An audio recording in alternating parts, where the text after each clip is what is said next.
Friends, bread double కా మిఠా చేసుకుందాం. Bread, పంచదార, జీడిపప్పులు, నెయ్యి వేసుకొని చేసుకుందామండి. అన్ని తీసుకొని బ్రెడ్ వేపుకుందాం. బ్రెడ్ నెయ్యి వేయించుకుందాం అండి. తీసుకుందాం. జీడిపప్పులు వేయించుకుందాం అని పంచదార వేసుకొని పంచదార పాకం పట్టుకుందాం. పంచదార పాకంలో బ్రెడ్ ముక్కలు వేసాం. కొంచెం పాలు పోసుకుందాం.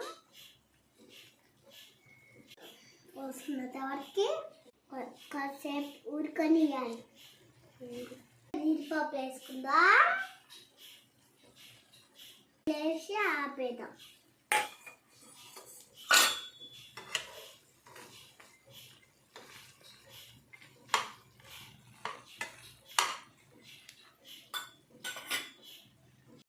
టేస్ట్ చేసి చెప్తా. వేసుకుందాం. ప్లీజ్ సబ్స్క్రైబ్ చేసుకోండి ఛానల్. వావ్, యమ్మీ.